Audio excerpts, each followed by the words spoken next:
Olá, muito boa tarde. Entender a vontade de Deus nem sempre é fácil, mas crer que Ele está no comando e tem um plano para a nossa vida faz a caminhada valer a pena. Então, quando você disser que não vê saída, lembre-se que Ele está lá, guiando teus passos. Levante as mãos para os céus e agradeça. Obrigada, Deus, por não fazer as minhas vontades, e sim atender às minhas necessidades. O nosso programa está no ar.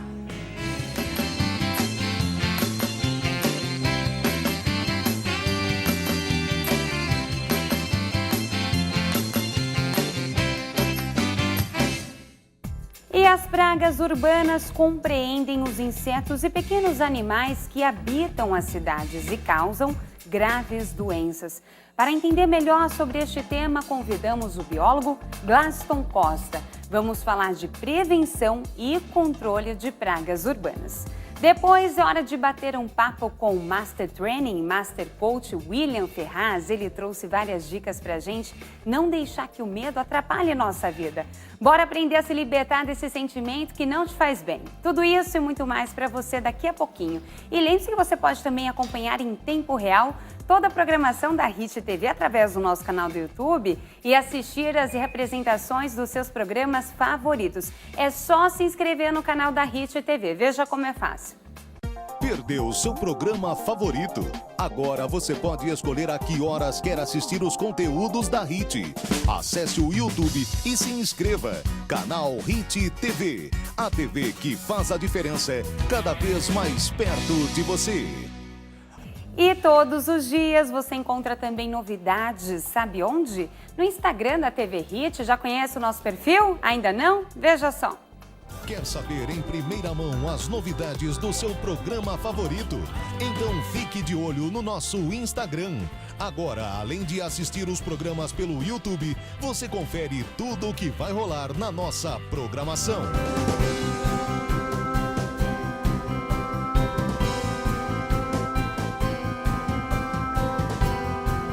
Siga o nosso perfil no Instagram e fique sempre ligado nas novidades.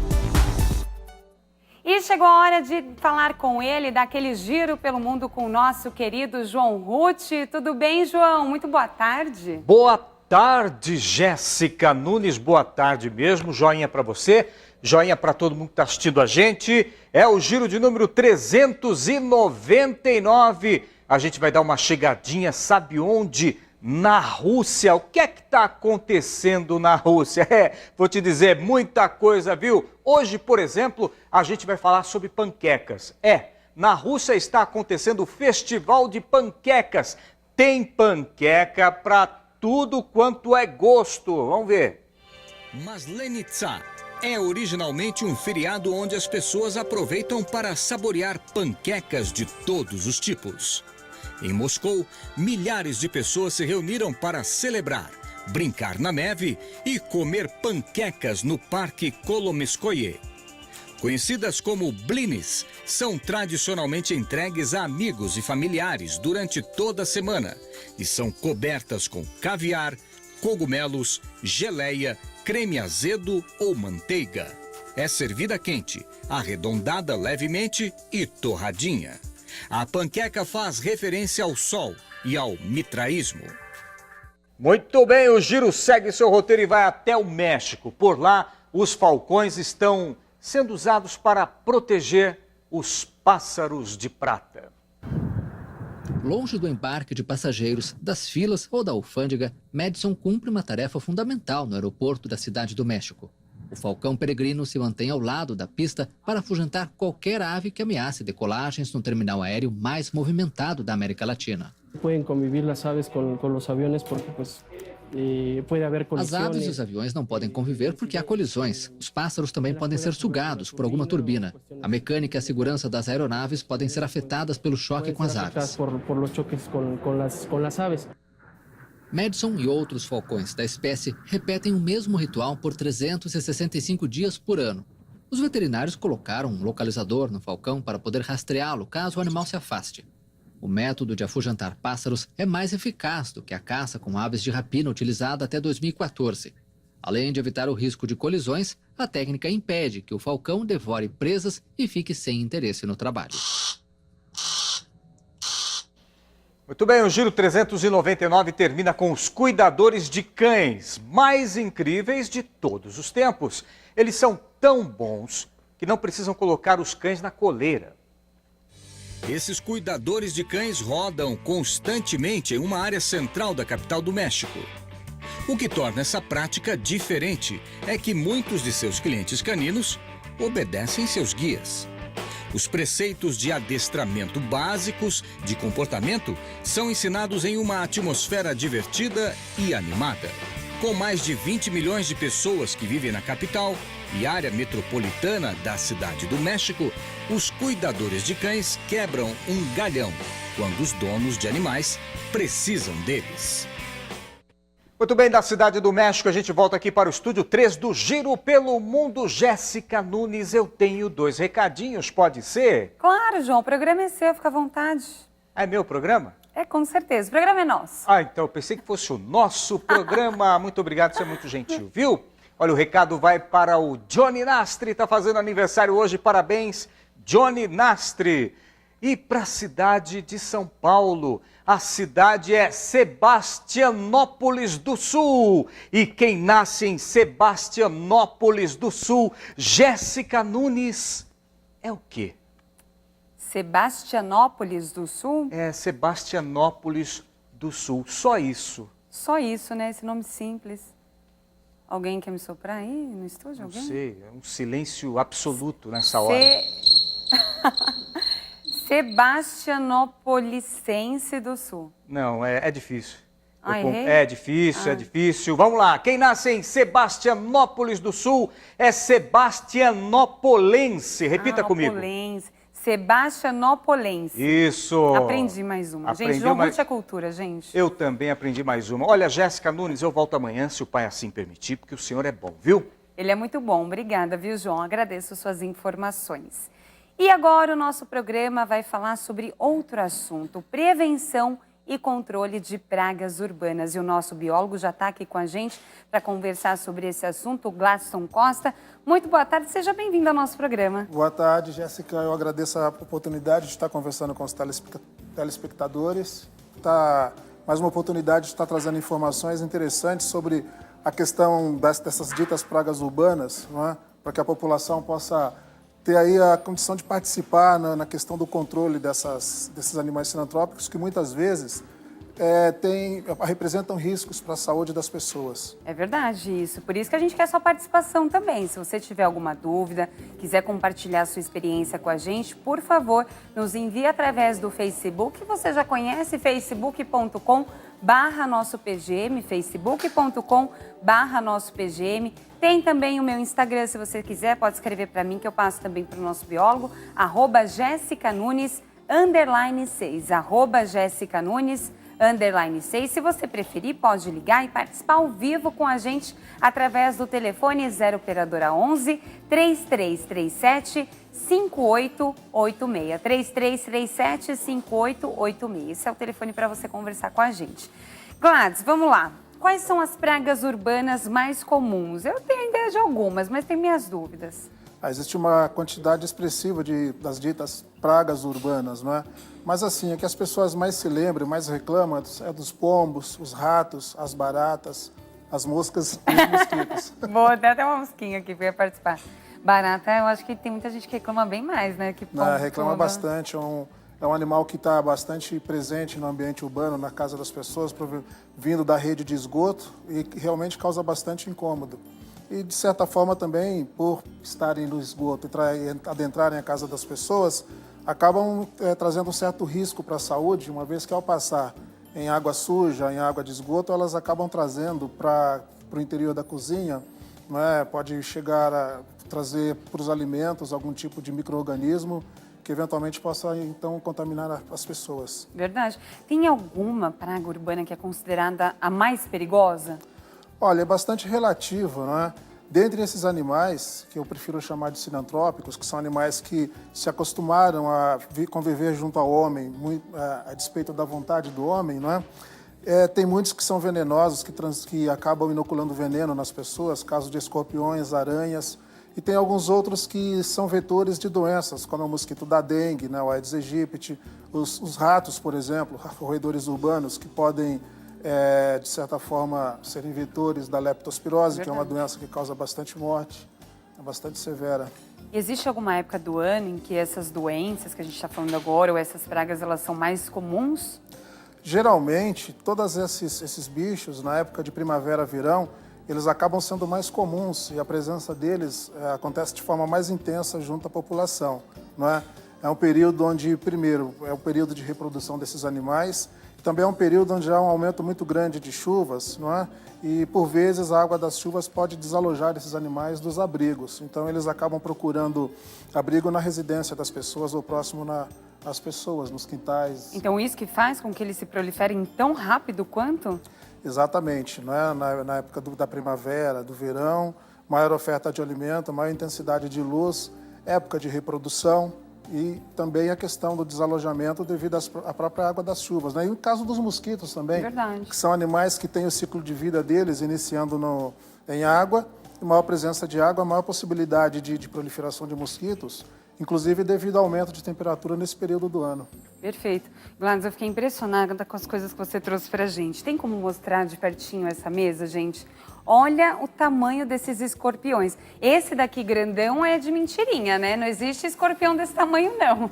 Bom, ainda bem que não, né? Isso aí é uma réplica do escorpião amarelo, que nós conhecemos cientificamente por Ptissius baiensis, Ptissius cerulatus, não é? É um escorpião cujo veneno é o mais potente, eu diria, da categoria dos escorpiões. Esse daqui é uma réplica daquele da caixinha? Exatamente, é uma réplica desse da caixinha. Ai, gente, que medo. Dá pra mostrar aqui, ó? Vamos ver, é esse daqui, ó. Exatamente. Esse animal, ele tem a particularidade de... Nós só encontramos na natureza fêmeas desses bichos, escorpião amarelo. Não existe a presença do macho. As fêmeas se reproduzem por partenogênese, não é? Como assim? Não existe macho, Não então? precisa haver a fecundação dos óvulos para que ela engravide, vamos dizer assim, né? Nossa. Então ela produz cerca de 40 filhotes por ano, mesmo sem ser fecundada. Então esse animal, por esse aspecto, ele tem aparecido em várias regiões do Brasil. Ele acaba sendo... Originalmente ele ocorria mais na região de Minas Gerais e hoje ele está se espalhando pelo Brasil como um todo, não é?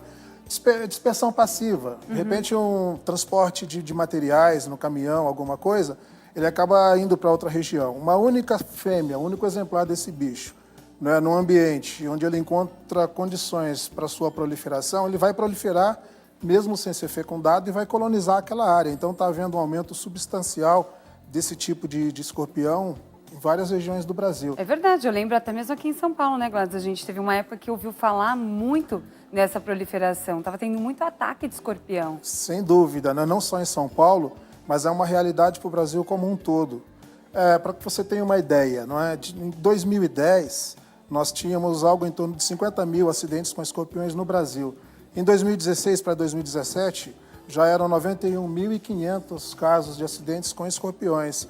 Isso aí dá um aumento de 79% de vezes, né? Então, aumentou bastante o número de acidentes por escorpiões, justamente pela capacidade desses bichos se proliferarem e, sobretudo, se adaptarem bem ao ambiente urbano, não é? E a higiene, então, ela é fundamental para que isso não aconteça? A higiene, ela é fundamental. E aí a gente precisa entender alguns aspectos referentes à biologia desse animal. É um animal silvestre que, na natureza, ele é predado por corujas, por sapos, por outros animais, não é? No ambiente urbano, onde ele se adapta, né, as cidades vão crescendo, as pessoas vão invadindo esse ambiente natural, derrubando florestas, e esse animal acaba se adaptando no ambiente urbano. No ambiente urbano, ele não tem predadores. Então, ele consegue se adaptar bem no ambiente urbano, né, habitando basicamente no subsolo, rede de esgoto, galerias, túmulos em cemitério, batentes de estrada de ferro, não é? E ele tem como principal alimento no ambiente urbano alguns insetos como as baratas, que também são animais que proliferam bastante no ambiente urbano. Isso que eu Então, ia falar. consequentemente, está havendo esse aumento, não é? Entendi. Esses animais, não é? Na época, como eu disse para você, na época das chuvas, ele acaba sendo desalojado, vai procurar abrigo no interior das residências. Então, pelo que a gente acompanha, a maior parte dos acidentes de picada por escorpiões acontecem geralmente dentro de casa ou no quintal. Às vezes a pessoa está dormindo, aparece. Eles são mais noturnos ou diurnos? Eles têm hábito noturno, são animais que se escondem durante o dia e saem para caçar à noite. Ai, que perigo. Então eles são mais comuns de serem encontrados à noite. Razão pela qual muitas pessoas acham que criar galinhas em casa a galinha vai servir como predadora desse bicho. Não vai, porque a galinha tem hábito diurno, o escorpião sai à noite. Entendi. E você trouxe também um bicho que, eu tenho pavor, mas eu vou pegar para mostrar para vocês, tá? Dá uma licencinha aqui, gente. Olha isso daqui. Vou mostrar para vocês. É uma aranha, ainda bem que tá no potinho. Ai. Essa é a Phoneutria nigriventer. Como é que a fala? Phoneutria, mais conhecida como armadeira, né? Uma aranha que chega a atingir 15 centímetros, cresce bastante, né? Contando com as patas. E é um animal que assusta bastante, ela é peçonhenta, não é? Causa acidentes, ela assusta bastante porque quando ela ataca, ela se apoia nas patas traseiras, levanta as patas dianteiras, abre as quelíceras, mostra o ferrão e ela pode saltar sobre o indivíduo, não é, que está ali trazendo algum tipo de ameaça. Então essa é uma das aranhas que mais nós temos acidentes ao redor do Brasil. Olha, pode chegar a ser letal, principalmente para crianças, idosos e pessoas mais suscetíveis, imunologicamente abaladas, como é no caso do escorpião também. Pelos dados que eu tenho, em 2016, por exemplo, foram 29 mil acidentes com aranhas no Brasil como um todo, e nós tivemos aí cerca de 29 óbitos. Então, a letalidade ela não é tão grande, né? Principalmente se a pessoa for atendida, for socorrida rapidamente ao serviço de atendimento médico. Ô, Gladys, eu já vi falar algumas coisas, tipo, um ferrão do escorpião, da aranha, às vezes foi lá, picou você.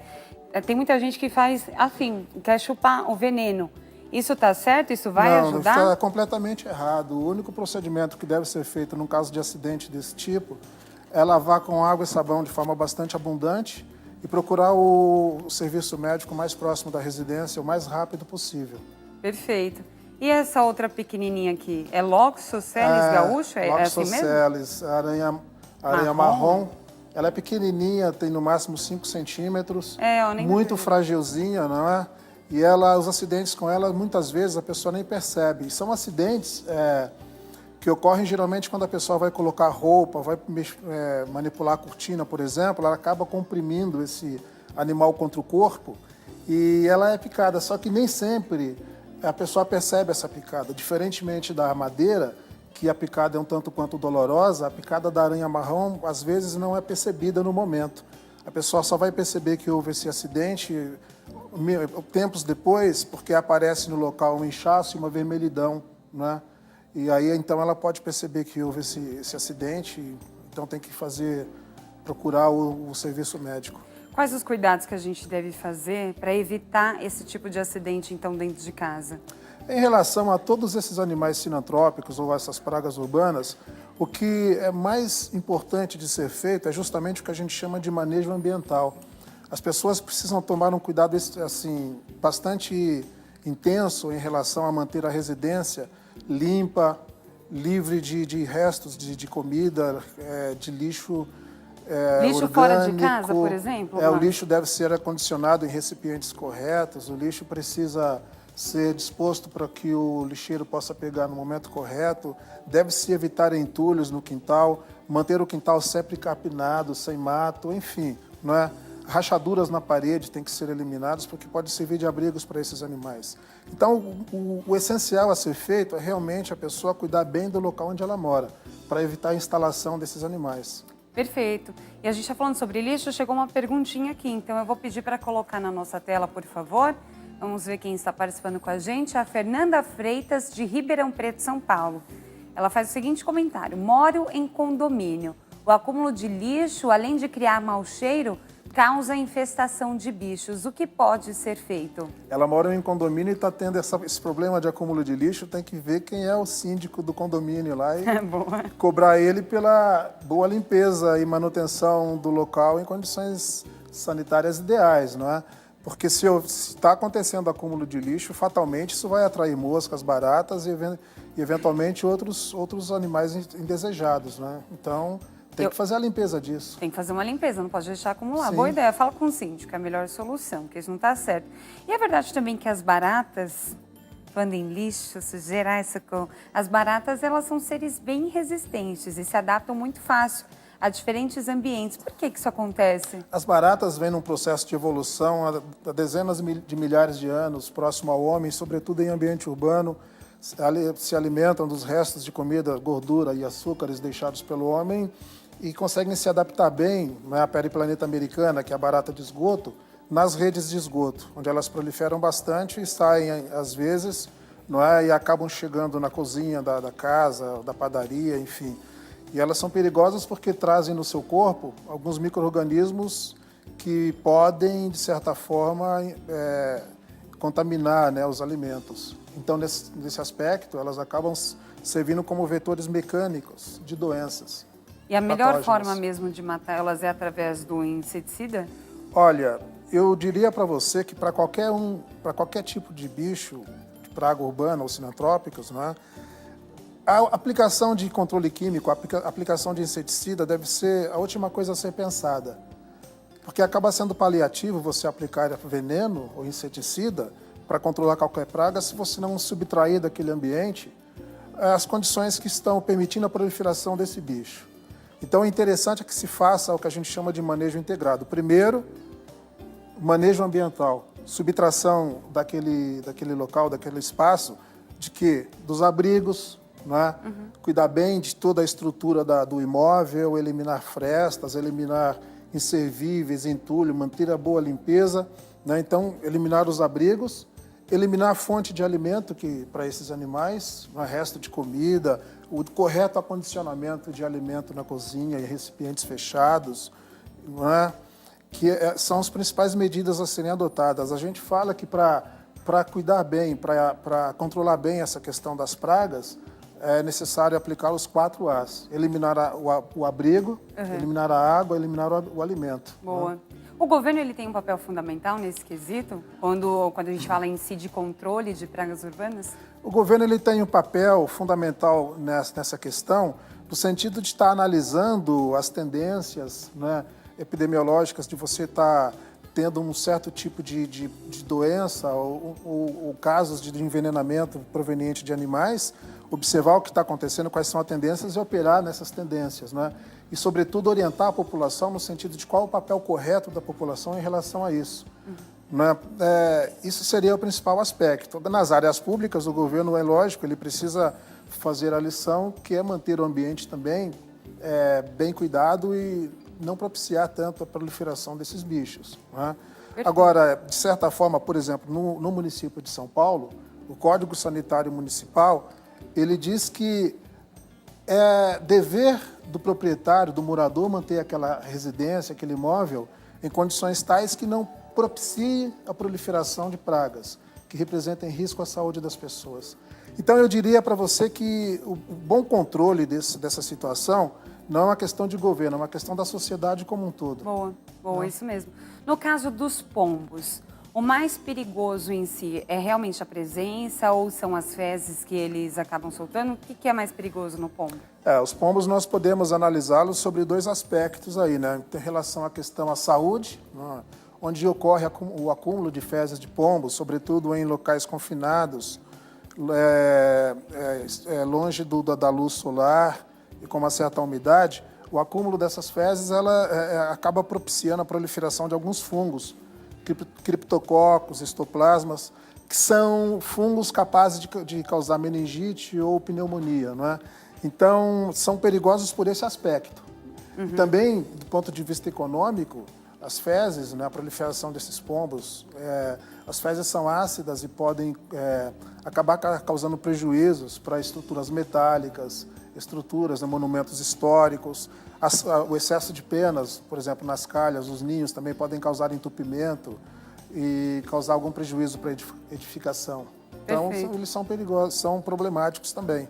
As formigas, elas também podem trazer algum risco para a nossa saúde? Porque tem muita gente que fala, é pequenininho, é inofensivo. Tem algumas formigas, como é a formiga de fogo, por exemplo, que são importantes porque elas acabam inoculando algum tipo de veneno. Mas, no geral, o maior problema das formigas urbanas em relação à saúde das pessoas, elas se comportarem, tanto quanto eu já falei sobre as baratas, como vetor mecânico de alguns patógenos, de algumas doenças. Então a formiga pode passar no lixo, passar no esgoto e trazer impregnado no corpo dela algum micro-organismo que posteriormente vai ali infectar algum alimento, né? E isso pode trazer desinterias, e gastroenterites e outros problemas de saúde para as pessoas.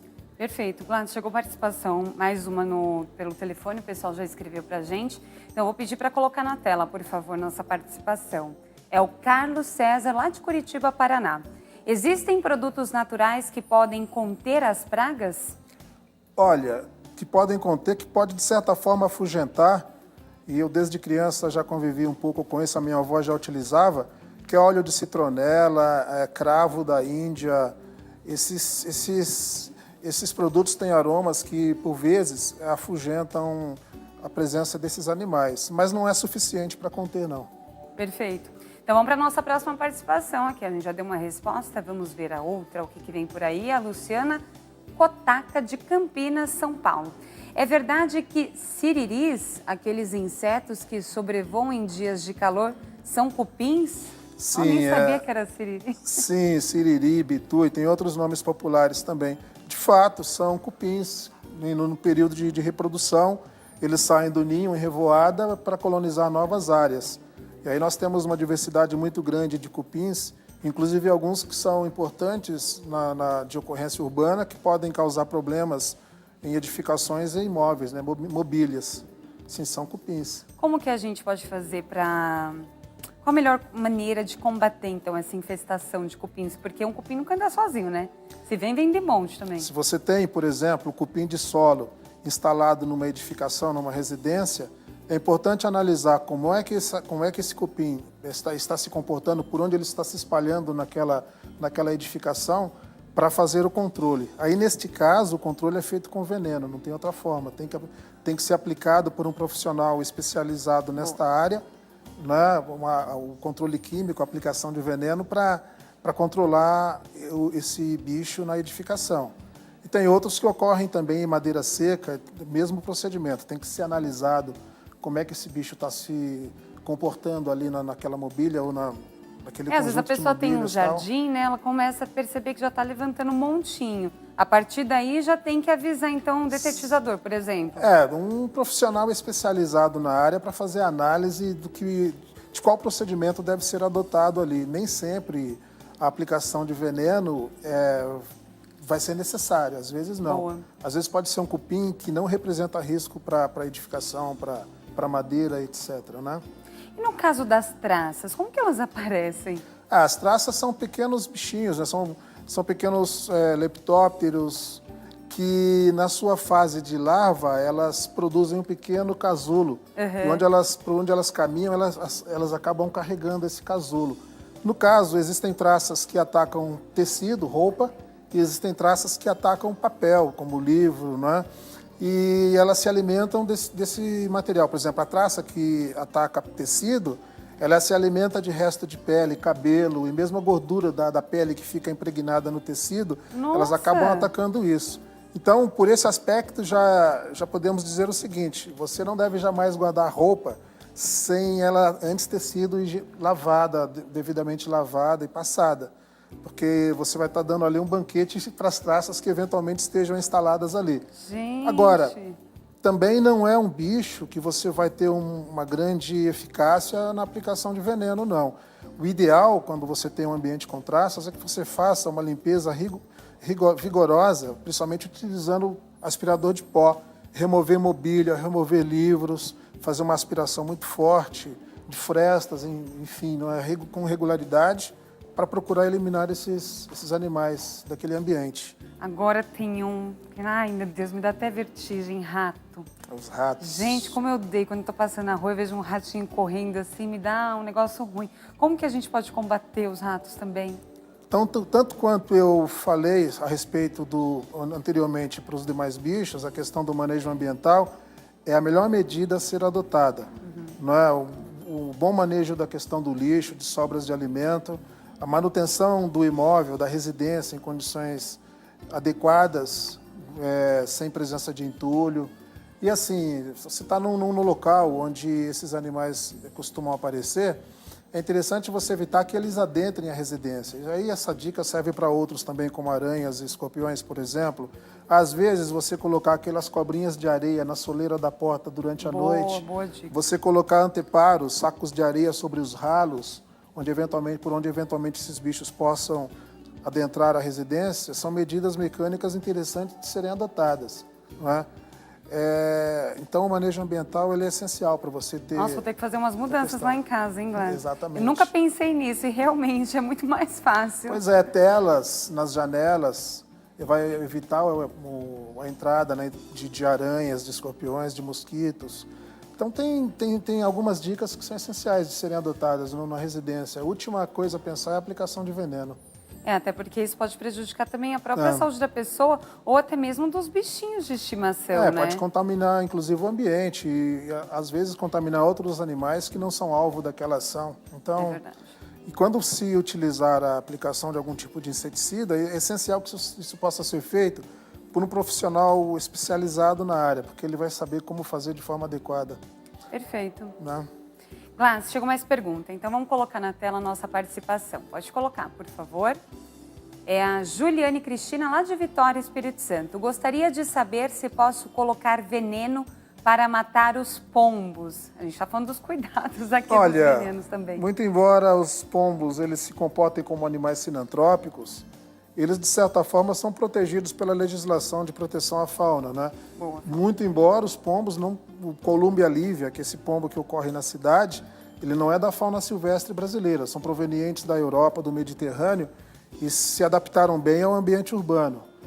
Não, ainda que fosse possível, que fosse permitida a colocação de veneno para a eliminação de pombos, isso não resolveria o problema. Boa. Não resolveria o problema, porque os pombos eles proliferam onde eles têm abundância de alimento, não é?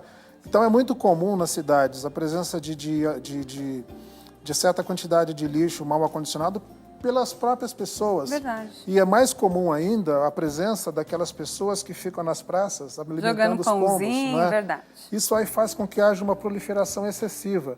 Então, melhor do que aplicar veneno, que seria como enxugar gelo, você mata o bicho que está ali, daqui a pouco prolifera de novo, é fazer essa correção. Perfeito. Tirar do ambiente esse alimento, não é? Convencer e conversar com as pessoas que o hábito de alimentar pombos em praça ou em outros locais não é um bom hábito. Isso acaba fazendo com que haja uma excessiva proliferação de pombos, uma população muito grande de pombos, eles acabam ficando doentes. E precisa entender que mesmo eles não sendo animais silvestres aqui, os pombos, se você deixá-los, como eu poderia dizer, se virarem, né, por conta própria na natureza, eles acabam também controlando outras pragas, insetos, vão se alimentar de sementes e frutos e vão acabar fazendo a dispersão dessas sementes, favorecendo inclusive o quê? A recuperação de florestas. Então é interessante que deixe eles à vontade. Gente, você mudou meu pensamento sobre os pombos agora. Boa, Gladys, gostei. Vamos para a nossa próxima participação, então. Pode colocar na tela, por favor. É a Raquel Baldo, lá de Belo Horizonte, Minas Gerais. Já detetizei minha casa e mesmo assim aparecem baratas. O que faço? Olha só. Inclusive, esse termo dedetização é um termo que ficou bastante popular, né? O DDT, ele é um veneno organoclorado que, inclusive, está proibida a utilização desde o início, desde o final da década de 60. Hoje, os produtos que são utilizados para esse processo de controle de pragas são baseados em outros princípios ativos, menos tóxicos, inclusive para o ambiente. Né? Se ela não subtrair do ambiente onde ela mora restos de alimentos, se ela não fizer uma boa higienização da cozinha, por exemplo, às vezes, dentro da tubulação de esgoto, fica ali um acúmulo de gordura impregnada no tubo, internamente, mesmo na pia. Isso aí é um manjar para as baratas. Então, havendo a presença dessa fonte de alimento, as baratas vão continuar proliferando. Ao aplicar veneno, você pode controlar por um certo momento, mas o veneno que está sendo utilizado, por exemplo, ele não vai atingir os ovos das baratas. Os ovos ficam dentro de estruturas que nós chamamos de oteca, E o veneno não consegue penetrar essa estrutura, que é feita de um material proteico, que é a quitina. Então, os ovos estão intactos. Tempos depois, há a eclosão de novas baratas que vão recolonizar todo aquele ambiente. Boa. Então, é necessário fazer o bom manejo daquele ambiente, bom acondicionamento do lixo, bom acondicionamento dos alimentos na cozinha, uma boa higienização. Muitas vezes a borracha da geladeira fica impregnada de gordura, tem que limpar de vez em quando aquilo. Qualquer resto de alimento que estiver acontecendo ali no ambiente precisa ser bem limpo, porque, caso contrário, vai continuar tendo barata. Isso aí, gente, sabe de tudo. Depois dessa resposta, vamos à nossa próxima pergunta, a nossa próxima participação. Pode colocar na tela, por gentileza. É o Antônio Petroni, lá do Rio de Janeiro. Alguns cupins podem comer concreto também? Concreto? Como assim? Eu desconheço cupins que ataquem o concreto. Podem atacar madeira, podem atacar fio, podem atacar papel, pano. Concreto, eu não conheço cupim que ataque o concreto. Perfeito. Resposta dada. Vamos à nossa próxima participação. Coloca na tela, por favor. Fábio Galvão, lá de Florianópolis, Santa Catarina. Posso usar chumbinho para matar ratos? Olha só, não pode e não deve. Primeiro porque o chumbinho, que é um carbamato, ele não foi concebido para essa finalidade, não é? Geralmente, o que se chama de chumbinho é um veneno agudo que mata instantaneamente e muitas vezes isso causa acidente com animais ou com pessoas, não é? Então, uma pessoa envenenada com esse veneno, um veneno de ação aguda, ela pode morrer, inclusive, antes de chegar ao atendimento no hospital. Então, ele não deve ser utilizado. É proibida a venda desse produto. Não é? O que se vende por aí é vendido de forma clandestina. Não é? E não vai resolver o problema. É proibida a utilização de chumbinho. O veneno que se utiliza hoje para controle de roedores são venenos anticoagulantes que agem de forma crônica e lenta. Então, mesmo que haja um acidente de ingestão desse produto por uma pessoa ou por um outro animal que não é alvo da ação, você eventualmente terá a chance de levar essa pessoa para o atendimento médico e salvar a vida ou salvaguardar a vida dessa pessoa. Não deve utilizar chumbinho, é proibido. Olha só, o Gladys está por dentro de tudo, toda a legislação brasileira. Certinho, Gladys, nosso tempo acabou, infelizmente. Já quero agradecer a sua participação, todos os seus esclarecimentos. Muito obrigada e volte sempre ao nosso programa. Estarei à disposição para estar sempre aqui conversando com a população e trazendo informações para que a população possa auxiliar, né, o poder público nessa questão do controle desses animais sinantrópicos que tem aí uma relevância muito grande, às vezes, né, trazendo risco para a saúde das pessoas, ou porque são vetores de doenças ou porque são venenosos, né, acabam trazendo o perigo do veneno, a peçonha para as pessoas. Verdade. Então, e fica à vontade, viu, para levar tudo isso de volta lá para você viver, não tem problema nenhum, porque tá me dando mais vertigem olhando essas coisas todas. Muito obrigada. E você que tiver alguma dúvida ainda, se você tem alguma dúvida, não se preocupe que eu vou passar todos os contatos aqui do Gladys, tá bom? Para você. Okay. Pode anotar aí os contatos do Gladys, anota aí a página do Facebook. Facebook é o Controbio, é só você colocar lá Controbio que você encontra informações. Tudo junto. Se preferir, tudo junto, Controbio, tudo junto. Se preferir, também pode mandar um e-mail para ele, que é o gccosta@prefeitura.sp.gov.br, gccosta@prefeitura.sp.gov.br. Tem também o site da Prefeitura de São Paulo, onde você encontra outras informações. É o www.prefeitura.sp.gov.br/zoonoses. Muito obrigada mais uma vez. A gente vai agora para um breve intervalo e daqui a pouco a gente volta com muito mais para você. Eu vou, mas eu volto. Sai daí não.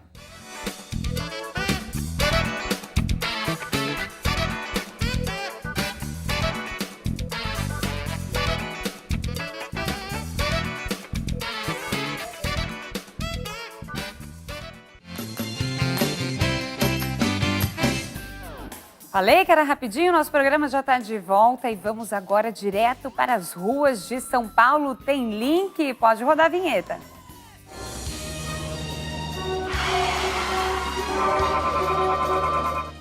Vamos conversar com a nossa repórter Jéssica Marques, que traz informações para a gente. Muito boa tarde, Marques.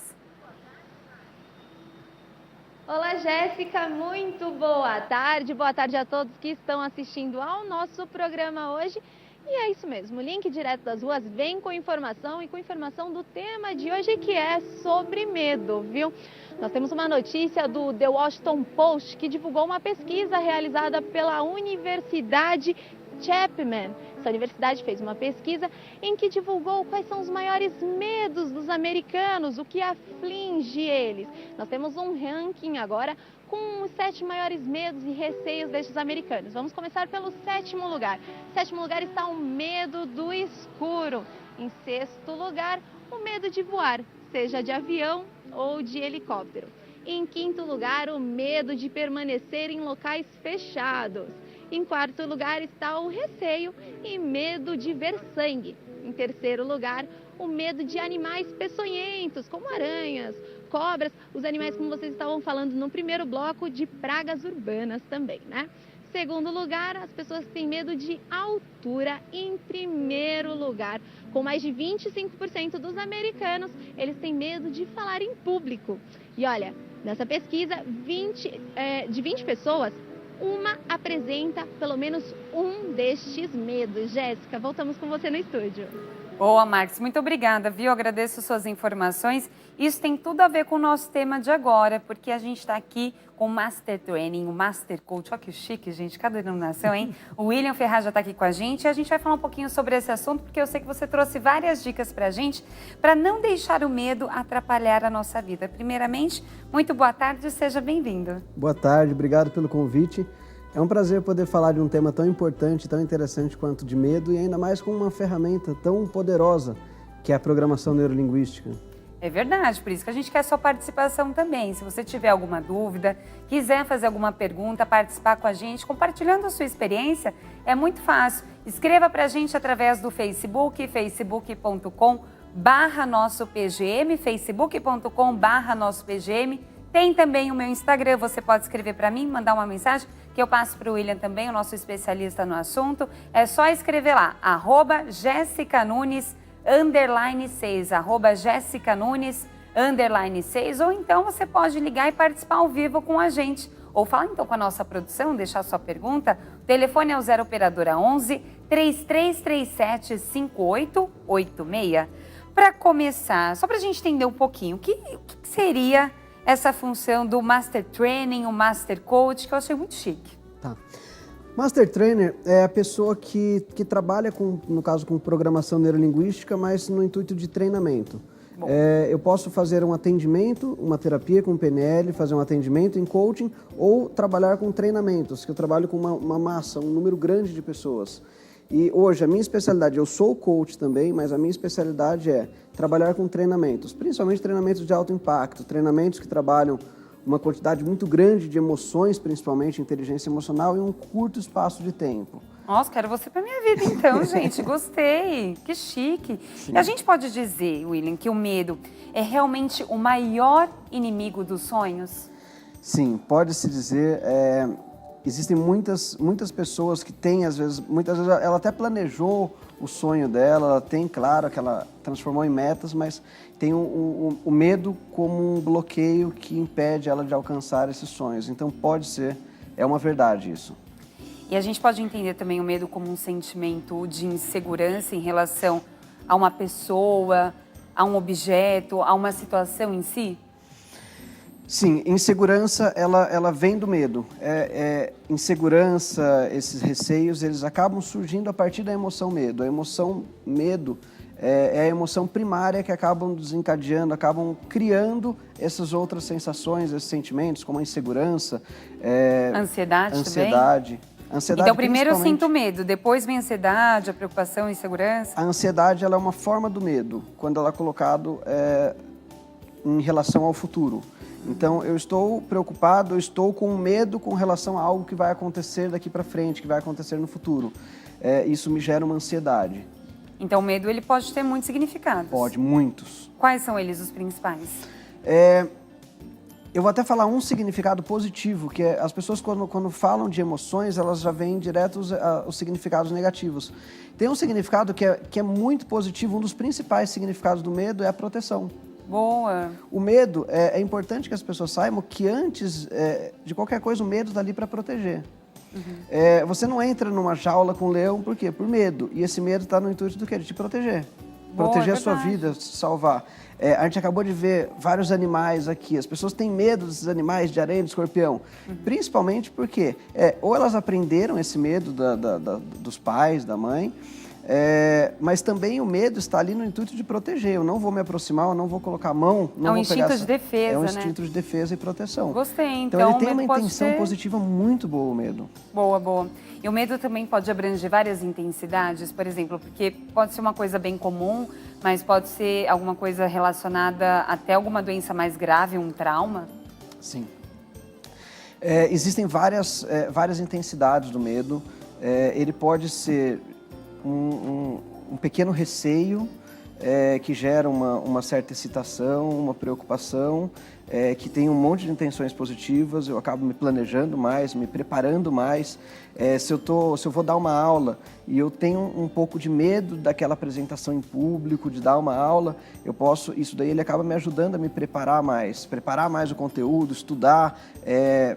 Já o medo ele pode ser de um tamanho desproporcional, como por exemplo uma fobia.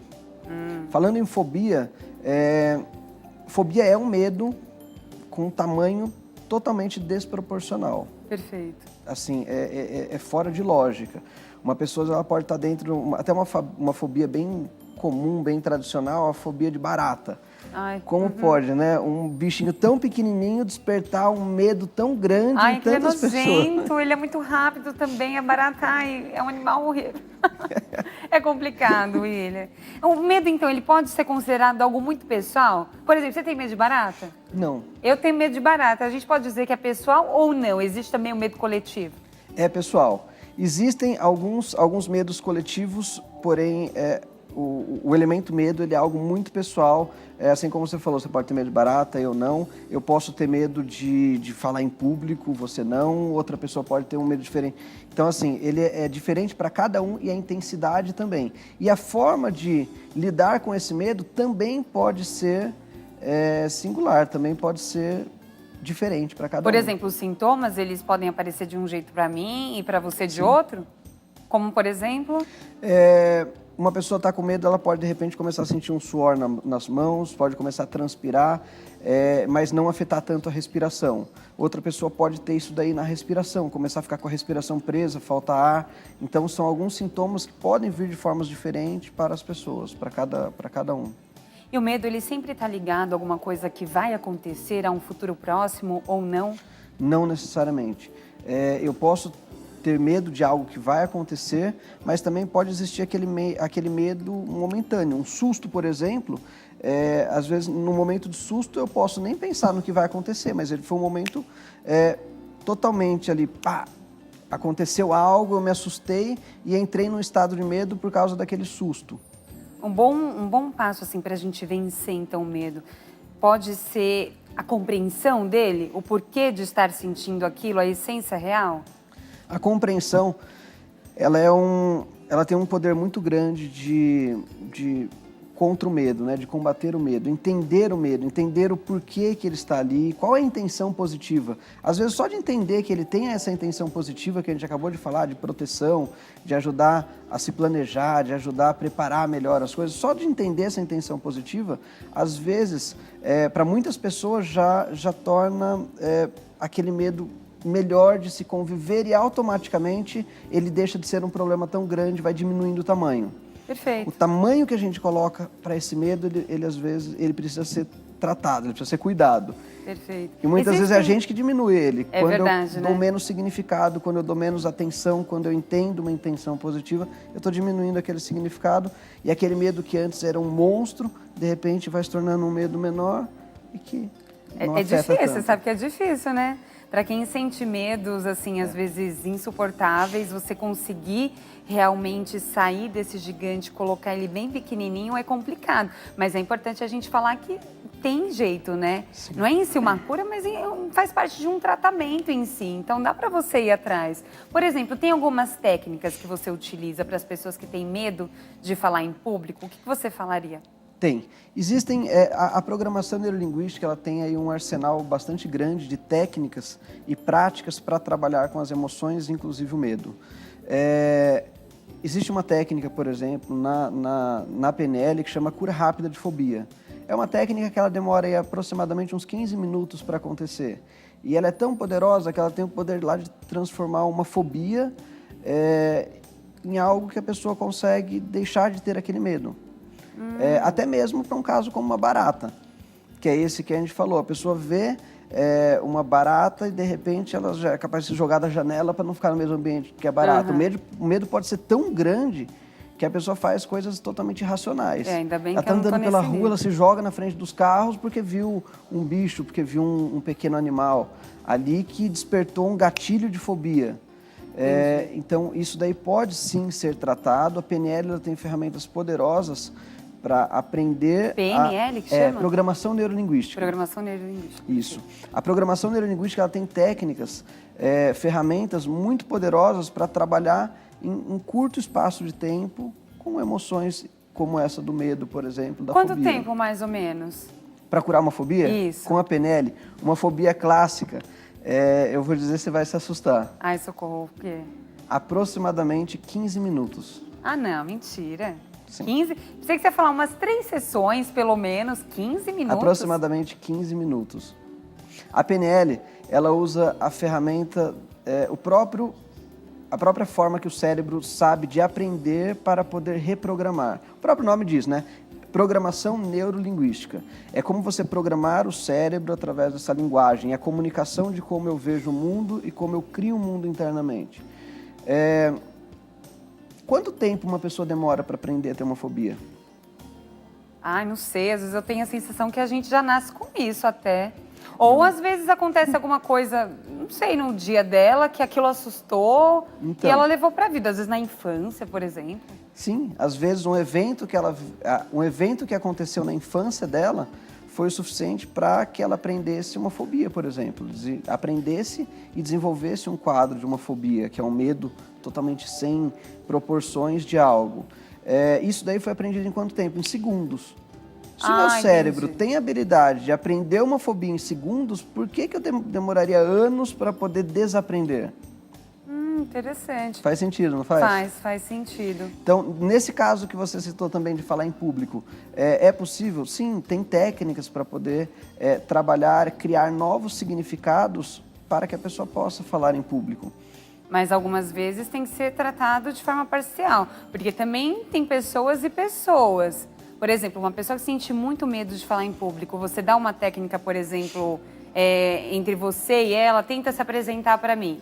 Aí depois você chama mais uma pessoa, tem um passo a passo aí? Ou não? Essa PNL ela pode ser tratada de todos os jeitos, de uma forma só para todo mundo? Eu diria que é importante você ver caso a caso, apesar de ter técnicas que são possíveis de trabalhar com uma massa de pessoas.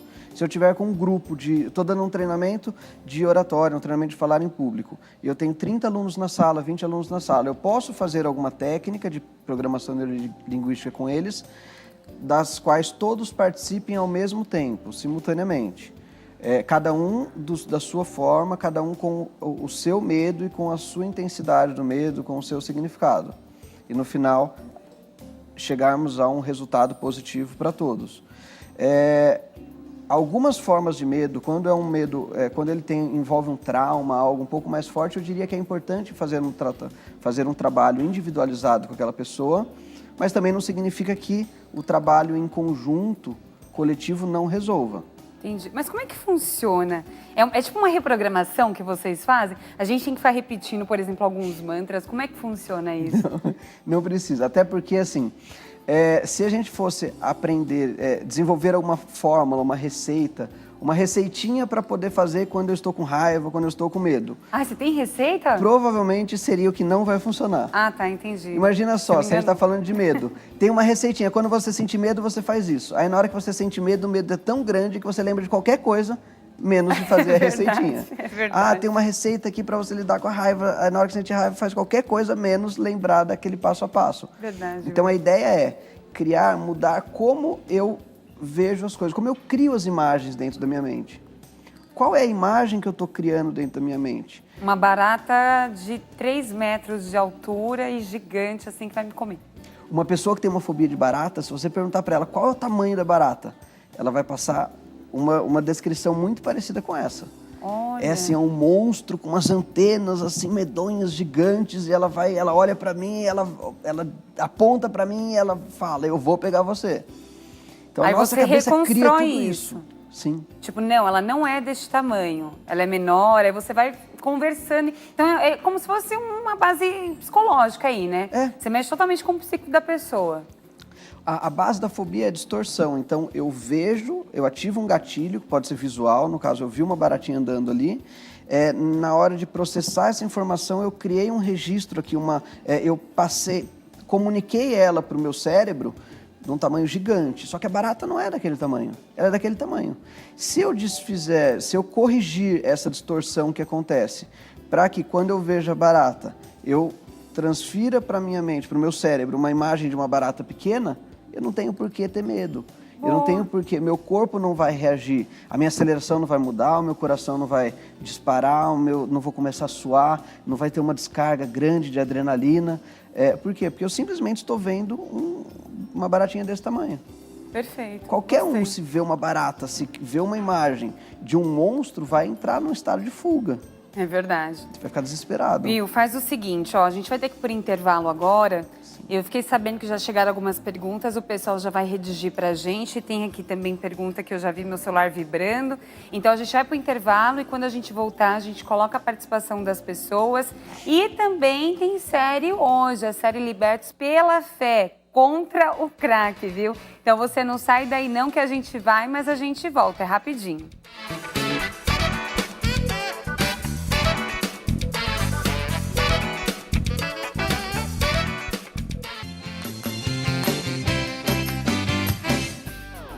Voltamos e não deixar o medo atrapalhar a sua vida é o tema de agora. Vamos continuar o nosso bate-papo com o Master Training e Master Coach William Ferraz. É o seguinte, como eu falei, chegou muita participação. Então eu vou intercalando entre o pessoal aqui da internet e o pessoal que ligou e já mandou sua perguntinha para a produção e a produção já redigiu para a gente. Então bora colocar então a pergunta para dar tempo de responder todo mundo, porque eu ainda tenho minhas perguntinhas também. Pode colocar na tela, por favor. Ó, Vilma Prado, de Itaquaquecetuba, São Paulo. Como faço para superar meu medo de dirigir? Medo de dirigir é algo que tem aparecido bastante aí ultimamente.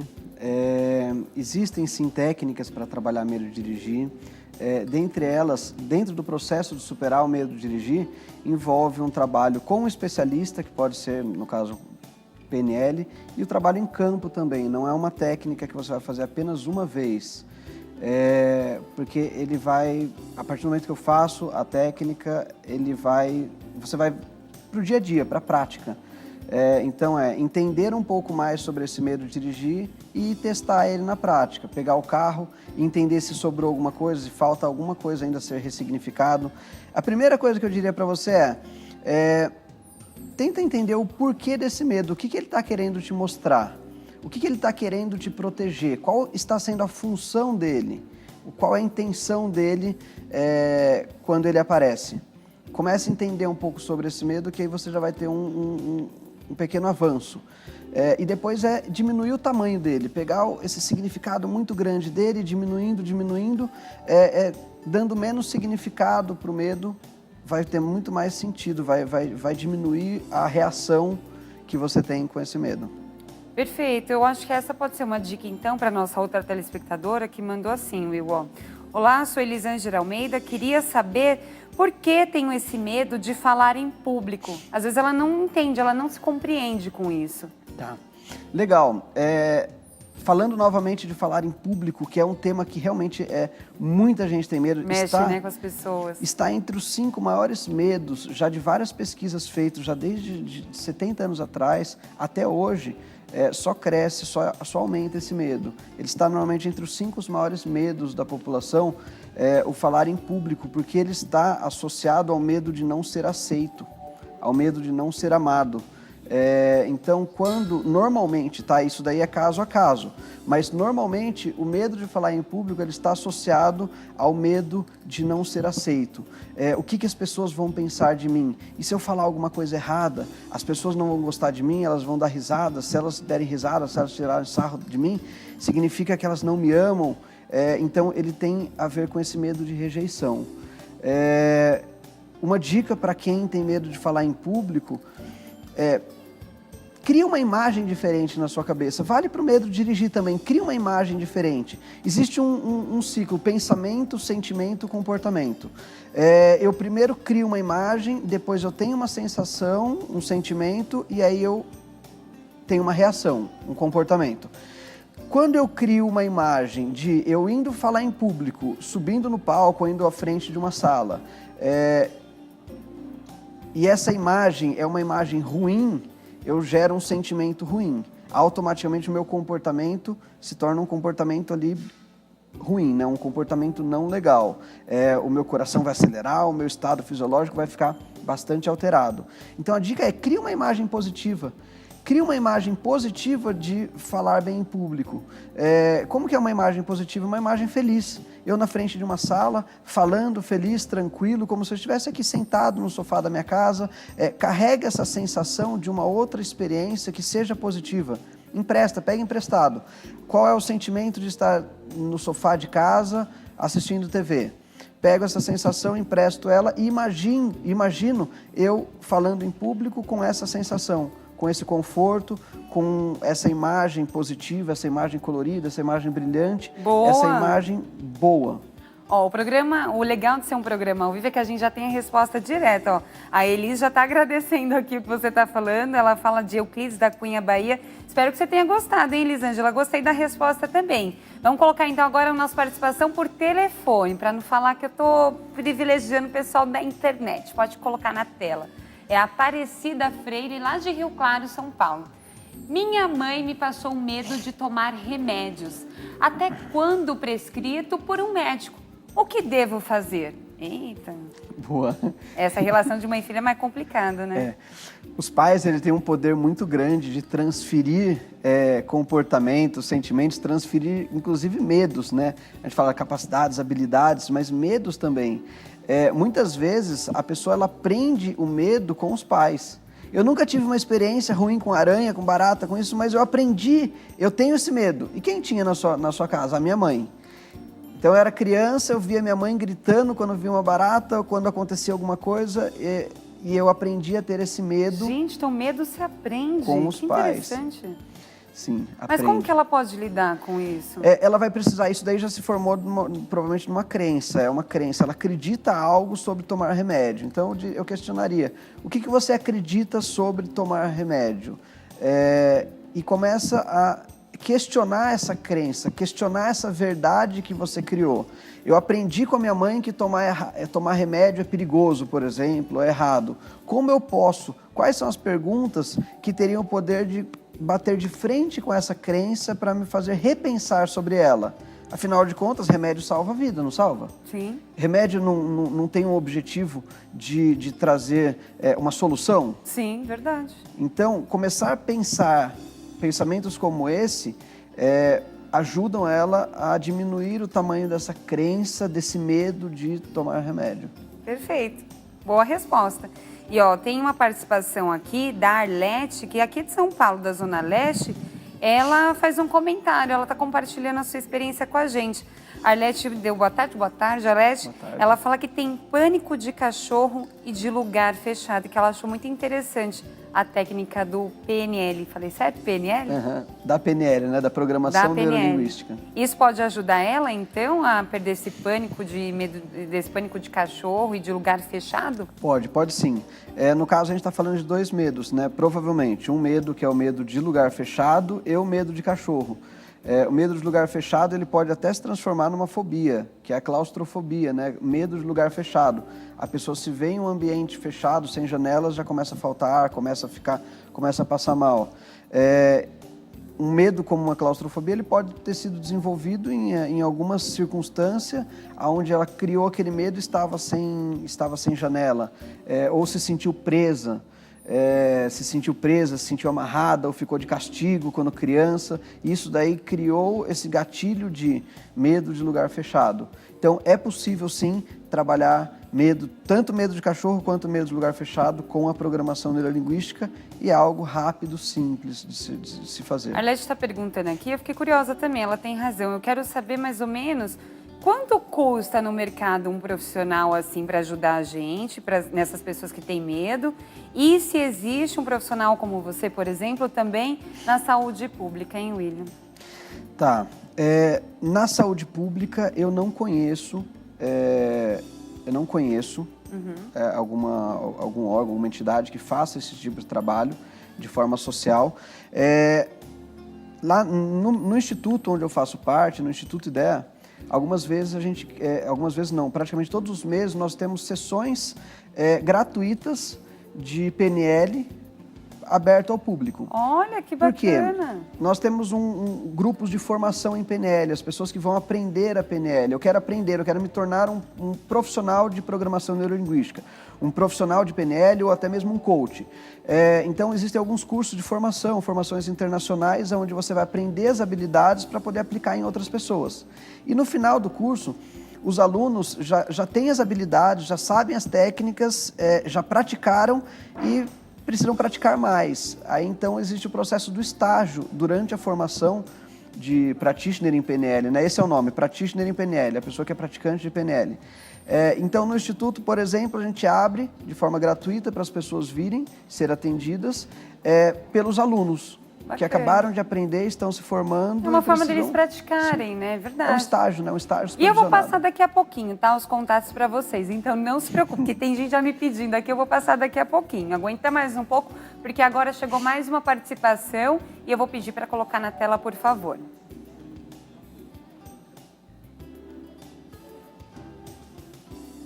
É a Viviane Branco, lá de Curitiba, Paraná. Antes de ter minha filha, sentia medo de ser mãe. Pensava que não teria capacidade de cuidar de um bebê. Parecia assustador.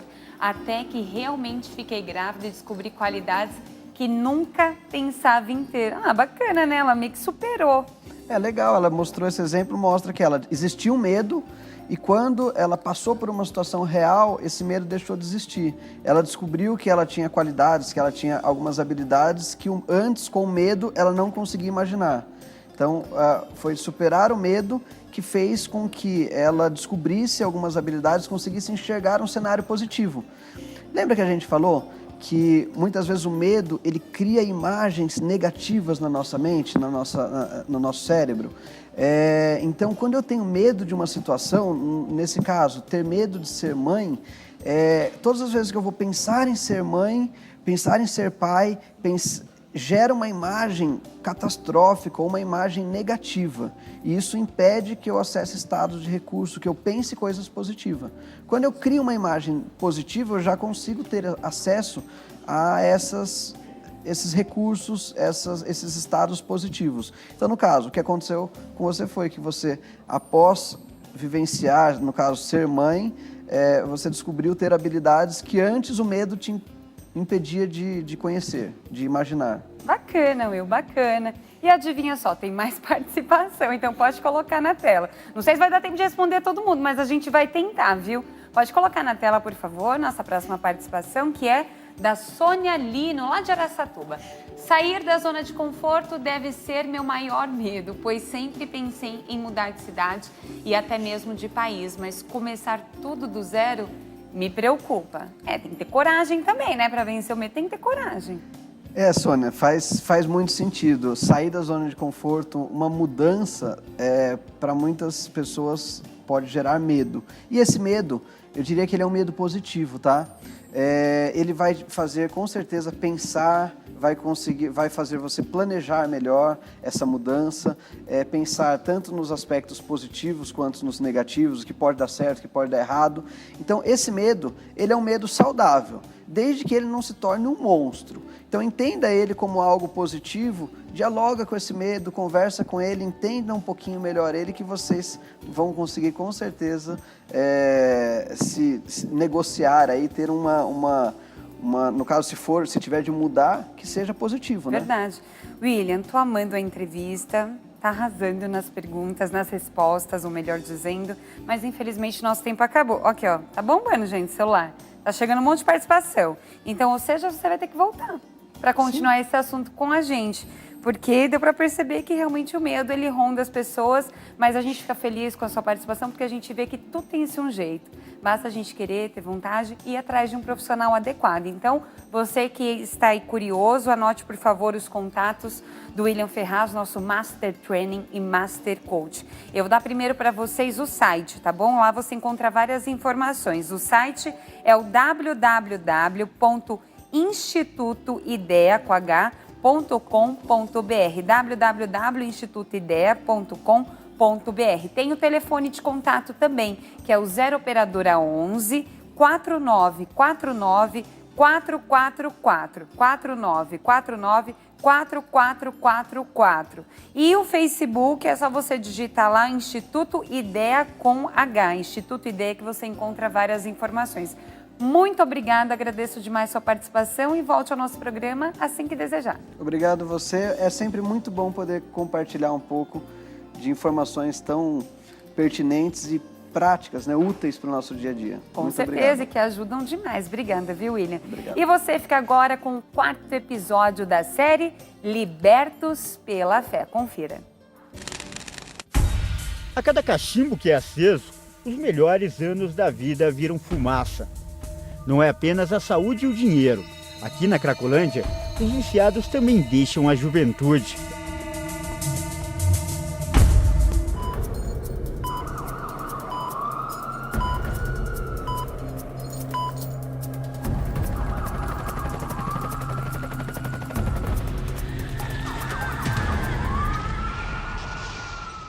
Uma pesquisa realizada pelo Instituto Datafolha traçou o perfil do usuário de crack na cidade de São Paulo. A idade média é de 36 anos, 12% tem entre 16 e 24 anos, 36% entre 25 e 34 anos e 32% entre 35 e 44 anos. As imagens feitas por nossa equipe com um drone na Cracolândia confirmam esses números. Rapazes e moças que estão no auge de suas vidas, mas ao invés de trabalhar ou estudar, vivem nas ruas, como escravos da droga. Da infância direto para o mundo das drogas. Essa é a história de muitos viciados e os motivos são variados, como revela a pesquisa. 16% disseram que usaram crack pela primeira vez por causa de problemas em casa, com a família. Já outros 18% alegaram que foram influenciados por amigos, mas a grande maioria, 30%, revela um dado preocupante. Segundo eles, o motivo foi a curiosidade, que acabou levando eles a se aprisionarem no crack. O mesmo sentimento que trouxe esse rapaz para a Cracolândia. Na Cracolândia eu vim parar por conhecer, mano, por falar na tela muito da Cracolândia, então eu quis ter uma curiosidade de estar conhecendo a Cracolândia. Infelizmente eu vim parar aqui e até agora eu não voltei, tô morando na rua, tenho família, tenho filho também, entendeu?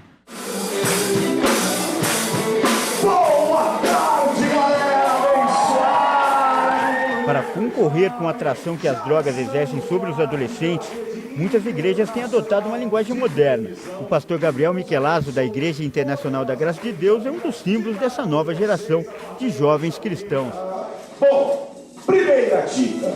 Ele apresenta o programa Movimento Jovem, que vai ao ar todos os sábados pela Hit TV e também é um sucesso nas redes sociais. Um dos segredos desse sucesso é falar sobre a palavra de Deus na linguagem que os jovens conhecem. Na verdade, o nosso maior estímulo realmente é viver com Deus e mostrar para esses jovens que ser cristão não é deixar de ser jovem, não é ser quadrado, ser careta ou ter uma atitude estranha, ficar calado, quieto. Pelo contrário, a Bíblia diz que nós somos a luz deste mundo, o sal dessa terra. Luz é destaque. E na plateia dá para ver o resultado desse trabalho. Entre os jovens que assistem o programa estão moradores da periferia, adolescentes que convivem com usuários de drogas quase todos os dias. Em que bairro você mora? Santo Amaro. Como é que é o problema de drogas em Santo Amaro? É quase comum ver pessoas assim, drogadas, bebida alcoólica, é quase comum ver.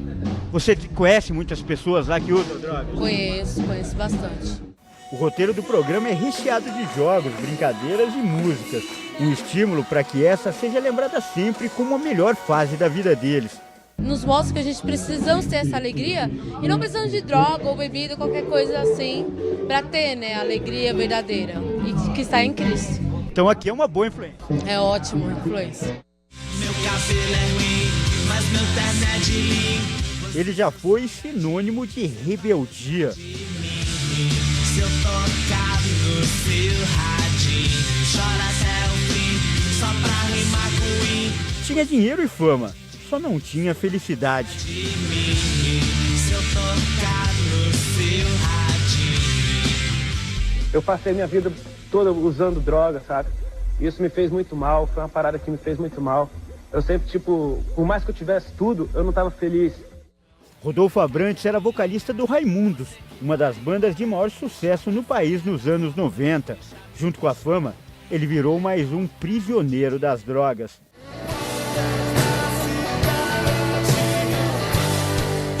Hoje, Rodolfo é um dos maiores ícones da música cristã para jovens.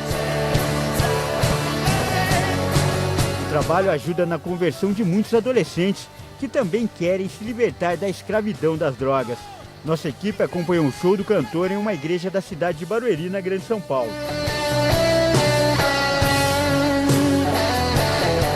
Mais do que as músicas, o exemplo de quem trocou tudo pela fé é que inspira esses jovens. É muito louco, porque eu já fiquei muito louco ouvindo Rodolfo Abrantes na época do Raimundos, né? E hoje eu vou ficar louco ouvindo Rodolfo Abrantes, assim, louco do Espírito Santo, né, cara? Então acho muito legal isso.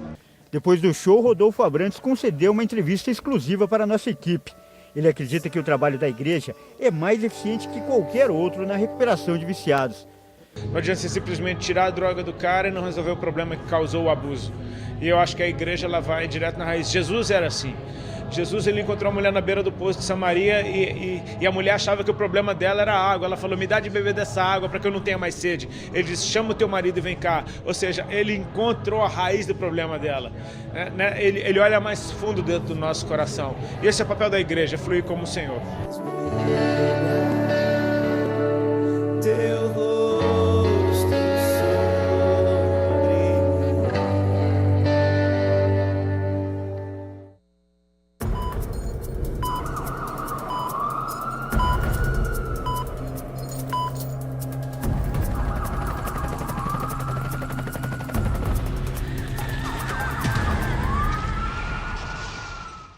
Libertos pela fé. Quanta emoção, né? Numa série só. Espero que vocês tenham gostado da série, do programa de hoje.